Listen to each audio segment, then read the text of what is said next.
What's up, you guys? Welcome back to the Big Back Brothers podcast. We are two brothers reacting to TLC's hit show, The 1,000-Pound Sisters.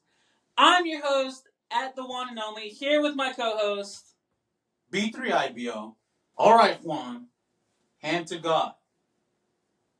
How did you do on your weight this week? Remember, hand to God. I know when you lie. Not that I'm God. Are you going to let me finish? Sure.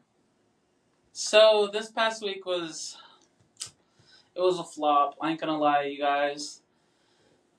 Like, I lost weight, but then I'm teeter-tottering between 5 pounds right now. But I'm trying to break 560. I'm 564. So I'm down like 5 pounds from my initial weigh-in. But it's a flop because it's already been like 3 episodes. And I've been fighting back 5 pounds. You've been fighting the same 5 pounds for 3 weeks? Just like you've been fighting that same haircut for the past 10 years. Hey. You guys, check out Miguel's undercut. Hey, it fits. It goes with my beautiful face. He was going for the hibachi grill do. Hey, I love me some Asian food, so I don't know what to talk about. Babel does love himself some Asian, and he does love being in this new state of mind. Yeah, you want to call. What is it? That New York state of mind? No, Babel's been. I need some lotion though. Babel's been getting haircuts and stuff recently. So Babel, why don't you got me a nice shave? Don't try to fight off my question. You had a pretty big week. Yeah, I did have a good week. I ate clean. I did some good workouts. Could have done more. I mean, I was doing good. Wait, hold on. Let me stop you right there. I didn't ask you about how your weight loss is going.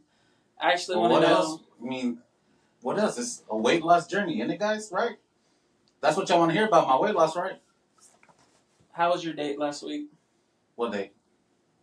You guys, Babel went on a date last week. Okay. You want to know about it? Stick to the end. And I'm not telling you to skip forward to the end. Actually watch the entire episode. But it could be pretty juicy. Don't clickbait them like that. What? Don't do the Big Back Nation like that, trying to clickbait them and watch the video. Okay, if you want to skip you guys, just so you guys know, Miguel hasn't been on a date since probably before gay marriage was legalized. When was the last time you talked to a girl? I don't know. 2009? 2009? Yeah. Almost 20 years ago? Yeah. When I went back to school.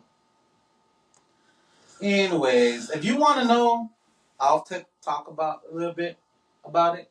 He's already stumbling on his words. He's so caught up on this girl. Hey, she's not a girl. She's a woman. Well, you ain't gonna tease us just for a little bit. Kind of give the Big Back Nation some tea. Like, how did you meet her? Who DM'd each other first? Look. This is what you gotta know. When you're me, when you're the prize, they hit you up on Instagram. Well, in that case, you guys, stick around to find out how Miguel's 20-year hiatus of seeing women happened at the end of the episode. But right now, let's get into the meat of what we're here for. Yeah. Let's get into it. Previously on 1,000-Pound Sisters. Everything's on top of each other in this house. If we had more stuff you can't over blame that here. on me. Did I say Tammy is your fault? No, I didn't. I'm super focused on losing my weight, but it's hard dealing with Tammy sometimes. I gotta put me first. I'm scared of having the surgery and that I might die. I kind of want a real wedding. I might be having a gastric bypass soon, and I want one big hurrah before I go under the knife. If Dr. Proctor asks you if you're gonna have the surgery before me, are you gonna do it? Yeah? That's not being in it together. I feel like if Amy gets the surgery without me, then she's abandoning me. You know what? I'm not it.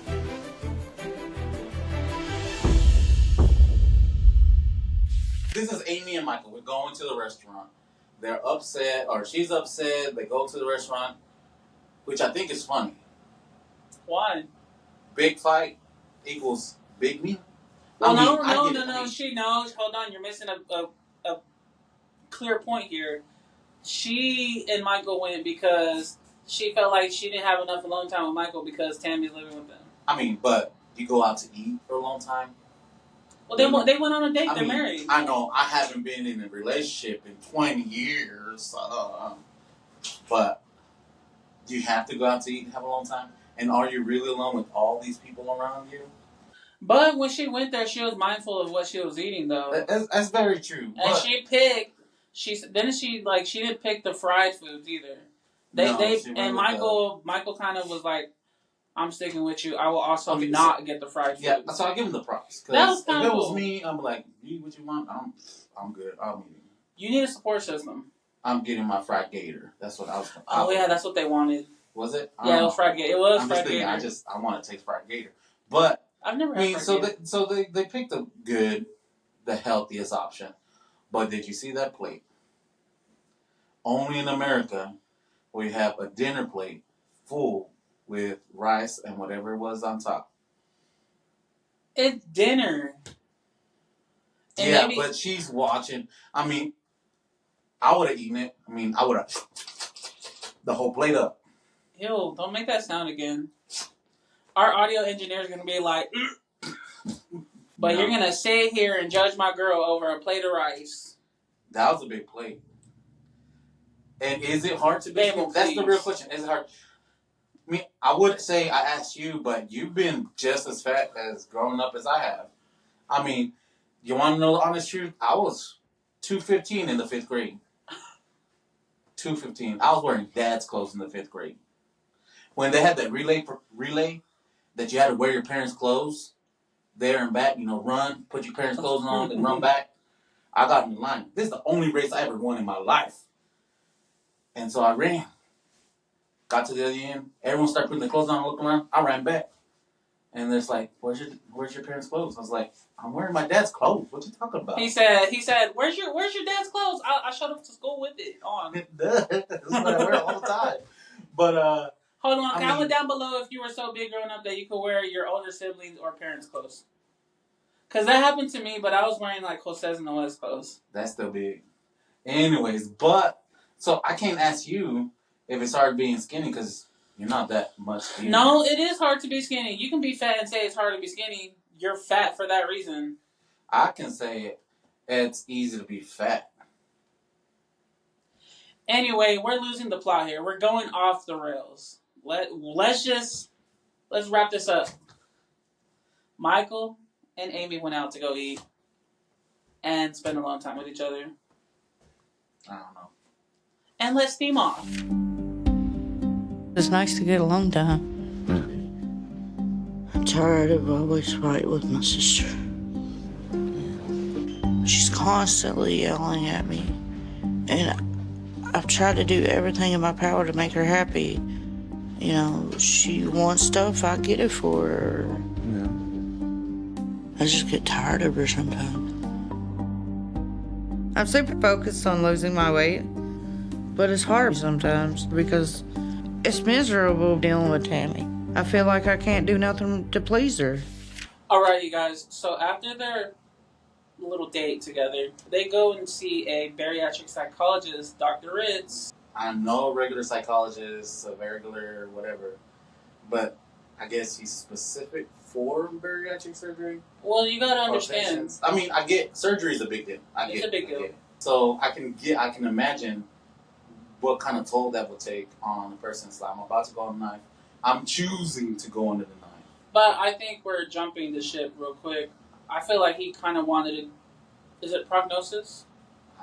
I think he wanted to see their dynamic as siblings because they're both doing it together. That's what he understands. That's another thing. Why did they go in there together? I mean, because if this is kind of like a personal thing, and I get it. No, but remember at the end of the episode, I don't want to tease it yet, but they kind of talk about how they want to have the surgery together.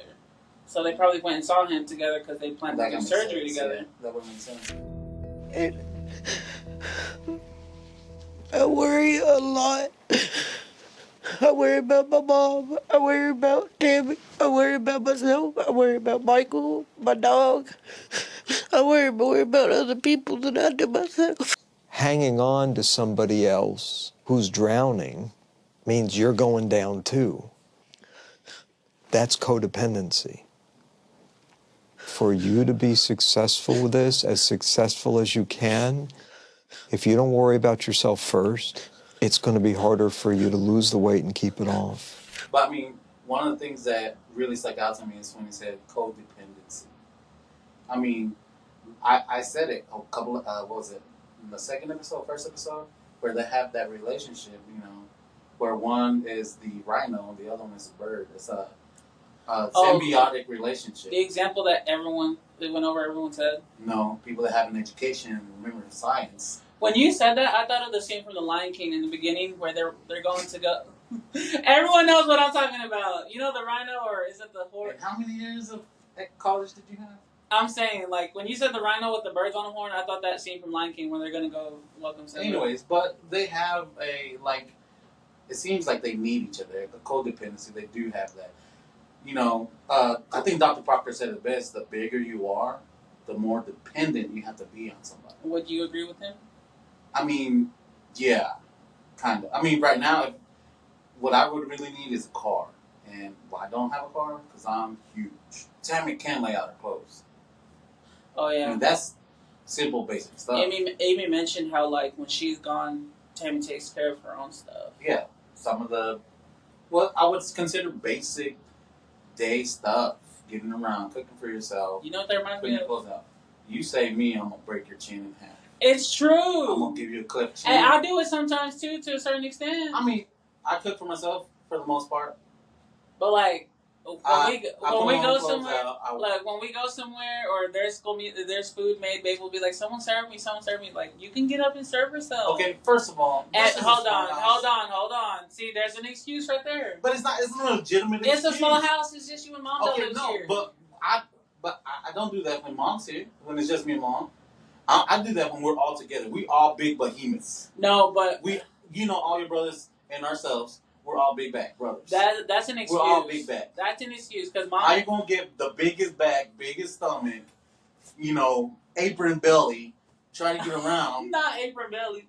Trying to get around You're six missing cows. the point. How is the elephant supposed to go around the table when you have 5 cows there? A lot of things. A lot of things. To be serious, on a serious note, to see Dr. Ritz and the psychologist or whatever regarding like their weight and their surgery, a lot of it's mental. It's pretty deep, and it was a very emotional moment for them. Let's get funny. What's more funnier than seeing Tammy and Amy go in the pool?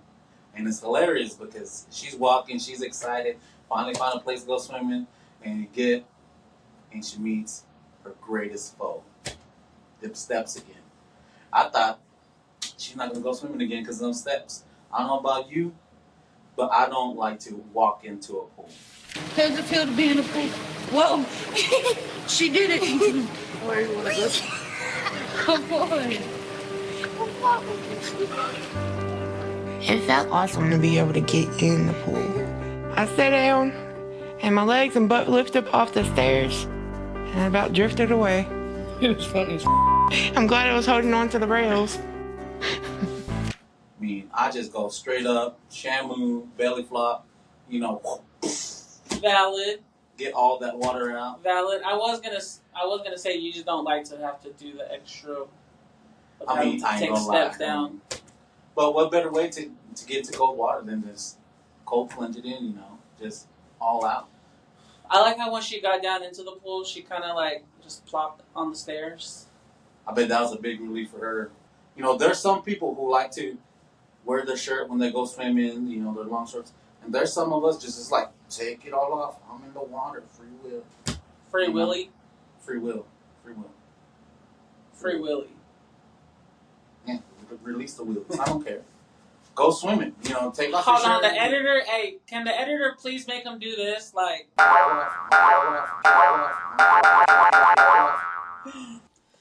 Anyway, I like this scene. They really enjoyed themselves, and I feel like it kind of brought them closer a little bit. And Amy was kind of like playing with her, and you know, yeah. it felt like siblings having fun. Overall, this was a really great scene, and you really got to see them kind of come together. I mean, swimming is a good, relaxing, and it's good exercise. The only bad part is when you get out of that pool. They didn't film it, but every time I get out of a pool, man, gravity hits you hard. It's just everything. I was like, man, when I'm in the water, I feel like I'm 120 pounds. I'm like, I will say when she feels like to be skinny. All right, you guys, we're gonna rate this episode now. We had the dinner table quarrel. We had the Dr. Ritz consultation. They went swimming. How would you rate the episode? How would you rate this episode? I'm gonna give this episode 7 big backs out of 10. You know what? I was thinking, giving the exact same rating, 7 big backs out of 10. It had everything. Had us here, had us there. We learned something new. There's psychologists for surgery people. Yes. There's places where fat people can actually get into a pool, not have to worry, use a ladder to get out. You know, trauma there for me. Overall, it's a good episode. I would give it 7 big backs out of 10. So same. But yeah, that was a great episode. Hold on, so like, follow, subscribe. At one point, if you haven't yet, yes. Yeah, exactly. One point that they did on this episode was the date. So, like we said, the Big Back Nation. Subscribe. Don't cut me off. That can come later. We're about to get into some things. So, the audience wants to know, our Big Back Nation as well, how did your day go last week? I mean, it went great. I got to meet her for the first time, and she met some of the more important people in my life. And it wasn't a date. We met for the first time. We've been talking for 3 years. Okay, wait. You guys, okay, actually, you guys, I didn't meet her, and I actually haven't even asked them anything or any details. I want you to get specific with me here. I'll set it up for you. She knocks on the door, or I'm assuming she texts you, "Hey, I'm pulling up." She was like, "Oh, are you home?" What did you say? She knew I was here, and I walked outside to meet her. Oh, you met her. You walked out. Obviously, I would meet her. Well, that's why we're trying to get into the tea. So I walked outside, and I apologized because I muffed up. I screwed the pig. I overcooked the bacon. I dropped a piece of brisket. Dr. Ritz, please. Dr. Ritz. I was cooking dinner, not for me and her, but I was just cooking dinner in general. Ladies, and there was some oil in the oven, or some grease had dripped, and so the entire house was smoked out. Just smoke all over the place, and I was like, my life. You know, meet her, and I had just put on some nice curve, you know, trying to smell nice, you know, slick back my hair. So you smelled like? So I smelled like smoke. Like bacon grease smoke. Okay, so... And so I walked outside, you know, I went, hey. So you know Helica's going to see this. I don't care. Our sister, but you hasn't told anything about our sister, because my sister and his girl got beef. They don't got beef. Angelica. They got some beef. No. Don't try to start stuff where there's none of that. But everything went well. Like, she had just gotten off work. She got off work. She said, apologize. I'm sorry. I'm like, no, it's cool. Then this is the awkward part for me. I didn't know whether hug her, shake her hand. I was just like, What did you do? The meeting first part was just the blur, the beginning part. Oh my God. Was it giving like butterflies in the stomach? I'm walking on air, cloud 10. What are we in the 3rd grade here? Middle school? Babel, please. It's been 20 years. Like, yeah, I'm a grown man. I lead my heart. Can you stop fucking? Really, Babel? You guys, I don't know if it's picking up. He keeps. What's the word? No, it's not the leather. Anyways, dang, so she's gassing you up, literally. But yeah, so I mean, my dad was here. And so I mean, my dad is my dad, and I told her, It would be nice if she met Dad. Okay, well let me stop you is- right there though, because I'm the interviewer here. What does she do for work? She's a nurse. And she's a nurse here in our town? No, she's a contract nurse or a travel nurse. If you guys don't know what a contract nurse is, they work for agencies, and like I work at the hospital, we get contract RNs and LVNs all the time. Yeah. For like 3 or 6 months sometimes. So she was in Graham. Oh. Contracted, and she drove up here between her shifts. Okay, so. But yeah, so she gets here. What did you introduce her to the family? Well, the plan was just to meet Dad and maybe go out somewhere. But she was tired, and so I was like, "It's up to you. If you want to go somewhere and go chill somewhere else, whatever. It's up to you." How long? What time did she get here? 6 o'clock. How long was she here for? She got here at 5:45. So how long was she here? 7:15, 7:20. Okay. All right. So she's about to leave. What did you do? Escort her to her car. You walked to her car? Why wouldn't I? I am a gentleman. I am from the South. Did you open the door for her? She parked too close to the wall. I couldn't get open. I couldn't get his apron wouldn't allow him to Shut get up. Look, you got an apron too. Yeah, it's smaller though. Whatever. Yeah, and so we said goodbye. But like how? I sat there and was it okay? Wait, was it like a goodbye? I'll see you next time, or was it like a bye, or was it like a bye, girl? Do you know? And Dumbo, when the mom and Dumbo are in the back, and Mama Dumbo's one like that. That's how it was. Just wait. Hey, wait a minute. Here's my question. What are y'all? Friends. Y'all are just friends. Why does everything have to have a label? Oh, it don't have to have a label and still have a label. You're giving middle school vibes, bro. No, I'm not. Well, like boyfriend, girlfriend. No. You're pushing for. We're getting to know each other. Look, I'm 40. When you get 40, you'll understand. Labels don't really matter. A car is a car. No, it doesn't matter if it's a Ford, a Chevrolet, a Jeep. It's a car. It's just a relationship, and it is what it is. When was the last time you talked to her? Yesterday. What did y'all talk about? None of your business. Turn to the camera and say it to our nation. Say it loudly. None of your business. Her. I mean, it's none of our business, but I mean... Just know that we met, we liked each other, and we're sticking to your top. Okay, but now that you guys have met, when do y'all plan to meet again? We're planning stuff. How soon? We're planning stuff. She works, and I just wait. Don't give me relationship advice when you've only ever been in one. And it's not even a straight one. What does that even have to do with anything? If you haven't already... like, comment, and subscribe down below. Hit the notification bell on our YouTube channel for the Big Back Brothers podcast. I'm your host at the one and only with my co-host, the greatest B3IBO. Go follow us on TikTok, as you guys may know us from there. Also, go follow Reality Redux on TikTok. Yeah. Until next episode, it's been real. Until next time, love, peace, and chicken grease. Bye.